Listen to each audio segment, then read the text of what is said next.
Assalamualaikum warahmatullahi wabarakatuh. Alhamdulillah sahabat-sahabatku semuanya. Saat ini kita berjumpa lagi dan insya Allah kajian kita akan kita lanjutkan yaitu mengenai kepribadian akhlaknya Rasulullah SAW. Sebagaimana kemarin kita sudah membahas tentang yang mana di komentar oleh sahabat-sahabat yang menonton bahwasanya minta mengetahui dari bolehnya seseorang itu berbohong dalam apa saja. Jika kalian yang baru bergabung ingin mendengarkan video apakah Rasulullah pernah menganjurkan untuk berbohong, tentu silahkan menonton video saya sebelumnya. Lalu jika kalian yang baru bergabung, saya ingatkan tekanlah subscribe karena berhubung subscribe itu gratis dan mendapatkan notifikasi kajian saya seterusnya.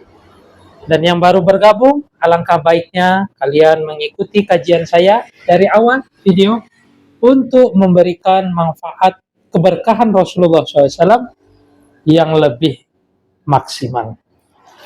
Alhamdulillah, saat ini kita melanjutkan yaitu kajian kita tentang Rasulullah SAW, yaitu tentang minyak wanginya Rasulullah SAW.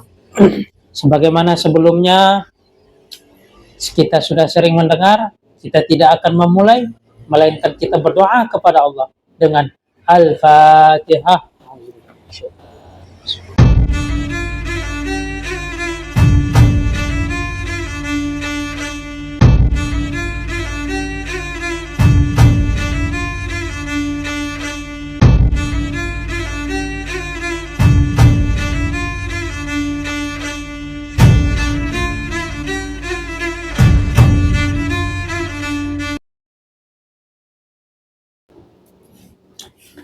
Alhamdulillah sahabat-sahabatku semuanya, saat ini kita memasuki dari bab tentang minyak wangi Rasulullah SAW.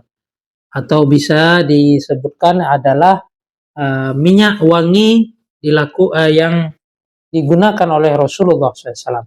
Kemarin kita sudah mendengarkan 3 hadiah atau 3 pemberian yang tidak boleh ditolak, yaitu yang pertama saya ingatkan lagi yaitu bantal. Jika kita menjadi seorang tamu, kemudian ditawarkan bantal, maka tidak boleh menolak. Minyak wangi, dan berikutnya yaitu susu. Itu adalah perkara-perkara yang Rasulullah SAW anjurkan untuk seseorang tidak menolak dari hadiah tersebut. Dan begitu juga ada tanda kutip di sini, sebagaimana yang dilakukan oleh Sayyidina Umar bin Khattab radhiyallahu anhu. Jika ia diberi suatu hadiah yang tidak terbesit di dalam hatinya, maka beliau menerimanya. Karena itu adalah wa yarzuqhu min haitsu la yahtasib. Rezeki yang Allah gerakkan tanpa dia sangka-sangka. Wallahu alam. Dan tentunya banyak perincian yang lebih-lebih lagi dari pandangan-pandangan ulama yang begitu banyak. Dan perlu kita ketahui bab hadiah ini sudah umum, yaitu dijelaskan berbagai macam ulama menjelaskan bahwasanya hadiah ini jika seseorang tidak ada terbesit di dalam kolbunya atau di dalam hatinya ingin diberi hadiahnya, maka dia berhak untuk menerimanya. Wallahu a'lam. Dan adapun mungkin penjelasan yang signifikan menyatakan Ustadz ini dia nih pekerjaannya begini begitu begono dan lain-lainnya, tentu itu ada perinciannya di dalam bab fikih. Jika kalian ingin mendalami lagi, silahkan memberikan komentar yang baik dan tentunya akan saya beri jawaban yang tentunya lebih hati-hati dan memberikan manfaat keberkahan di dalam kehidupan kita yang tidak mengurangi dari keberkahan yang Rasulullah SAW pancarkan kepada para sahabat. Kurang lebihnya wallahu a'lam. Kita akan melanjutkan dari kajian kita saat ini.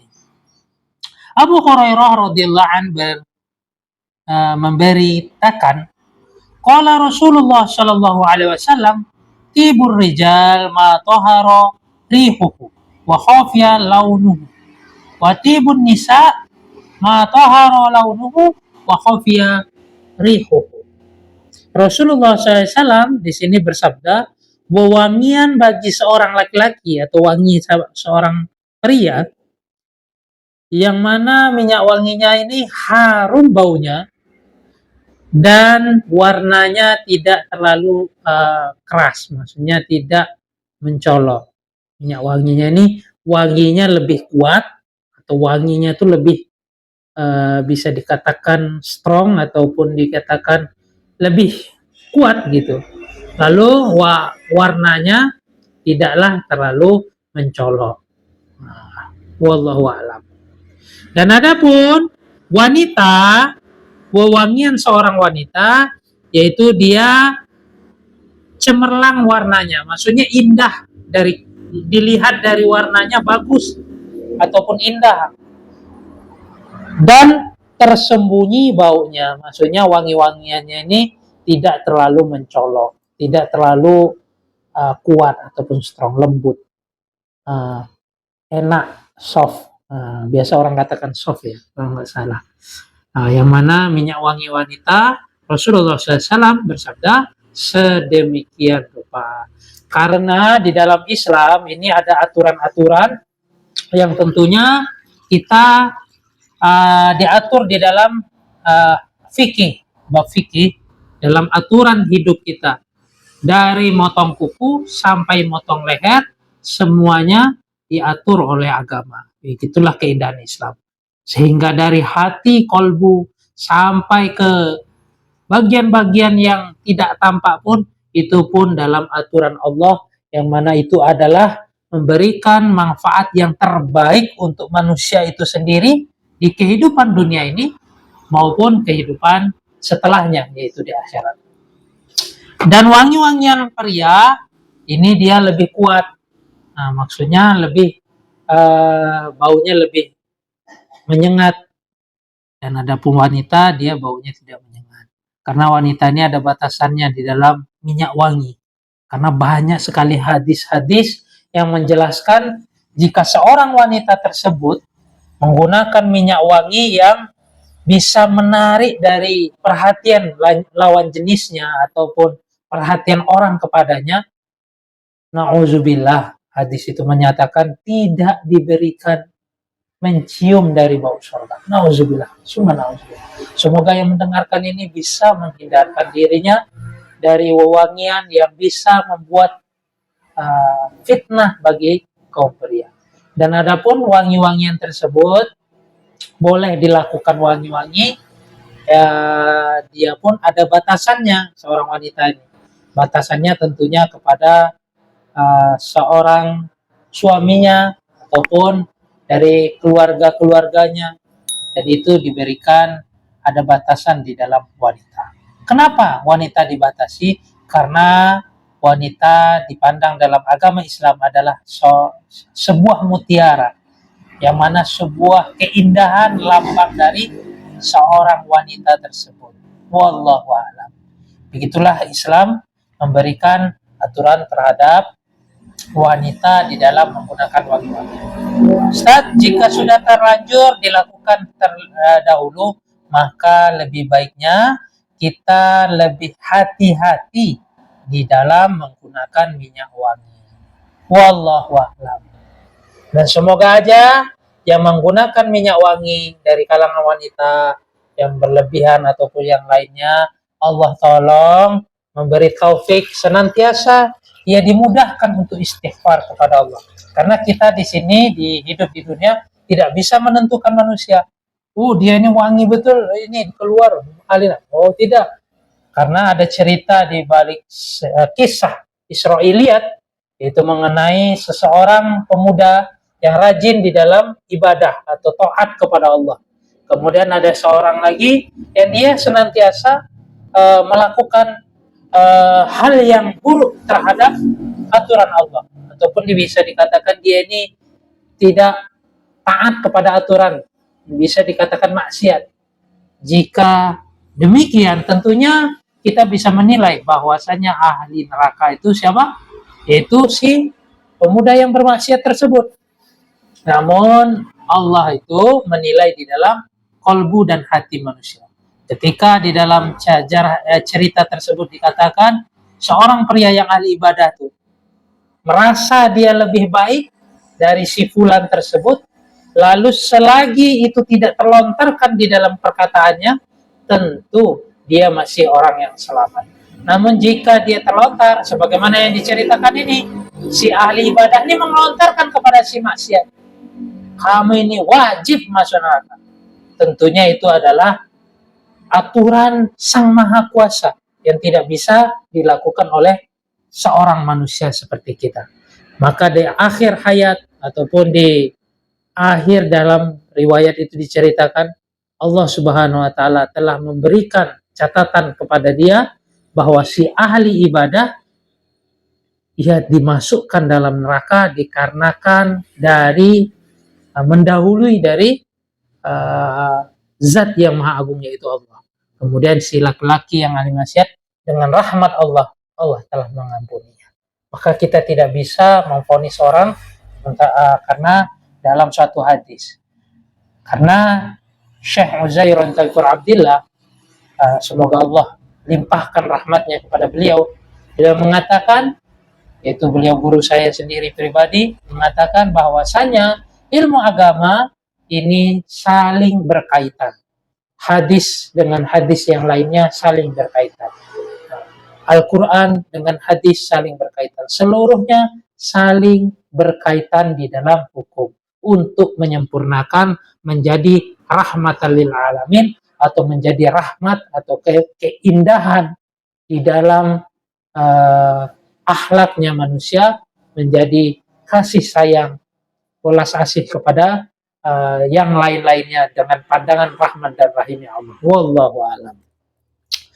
Kita akan lanjutkan hadis berikutnya, yaitu dari Abu Usman bin Nahdi mengkhabarkan, qala Rasulullah sallallahu alaihi wasallam, iza utiya ahadukum raihana fala yaruddahu fa innahu kharaja minal jannah. Rasulullah sallallahu alaihi wasallam bersabda, bila salah seorang dari kalian diberikan kembang atau diberi bunga, maka janganlah ditolak. Sesungguhnya ia berasal dari surga. Jadi wewangian yang berada di bunga, diberi seseorang bunga, maka tidak dianjurkan untuk menolaknya, maka diterima. Karena itu adalah keindahan ataupun wewangian yang berada di surga. Wallahu a'lam. Karena surga itu, sahabat-sahabatku, tidak bisa kita bayangkan keindahannya. Hadis yang sebelumnya saya bacakan diriwayatkan oleh Mahmud bin Ghailan dari Abu Daud Al-Fariyi dari Sufyan dari Al-Jarairi dari Abu Nadrah dari seseorang yang bersumber dari Abu Hurairah radhiyallahu anhu. Hadis yang berikutnya tentang pemberian bunga tadi diriwayatkan oleh Muhammad bin Khalifah dan diriwayatkan oleh Amr bin Ali, keduanya menerima dari Zaid bin Zuraid dari Hajat As-Safah dari Hanan yang bersumber dari Utsman An-Nadi. Jarir bin Abdullah radhiyallahu anhu bercerita, "Uridtu baina yad'u Umar bin Khattab radhiyallahu anhu fa'alqa Jarir rida'uhu wa masya fi izari.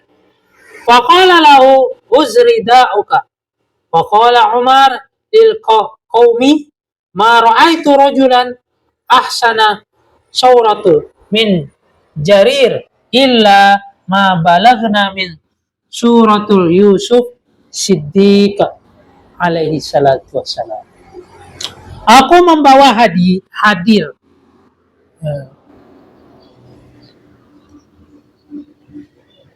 Aku dibawa hadir di hadapan Sayyidina Umar bin Khattab radhiyallahu anhu. Yaitu siapa yang dibawa? Yaitu Jarir. Sehingga Jarir melepaskan selendangnya dan berjalan hanya menggunakan sarung. Maka berkatalah Sayyidina Umar kepadanya, pakailah selendang. Kemudian kepada orang banyak Sayyidina Umar radhiyallahu an berkata, tidak ada orang yang pernah kulihat lebih tampan rupanya daripada Jarir, kecuali apa yang pernah sampai kepada kita riwayatnya tentang rupa Nabi Yusuf As-Siddiq alaihi salatu wassalam. Di sini Sayyidina Umar telah melihat Jarir, yang mana Jarir ini telah melepas dari selendangnya. Bisa jadi di sini saya nggak tahu maksud di dalam riwayat ini melepas selendangnya apa yang dikehendaki oleh Jarir, tentunya itu saya tidak mengetahuinya. Tapi li ta'zimnya mungkin di dalam Jarir kepada Sayyidina Umar, merasa sungkem, merasa hormat, namun Sayyidina Umar mengatakan dipakai. Jadi teman-tean dimuliakan Allah Subhanahu wa taala, dan ini hadisnya tentang menceritakan keindahan dari Jarir tersebut. Wallahu a'lam. Diriwayatkan oleh Umar bin Ismail bin Mujalil bin Sa'id Al-Hamadani dari ayahnya, dari Bayan, dari Qais bin Abu Hazim yang bersumber dari Jarir bin Abdullah radhiyallahu anhu.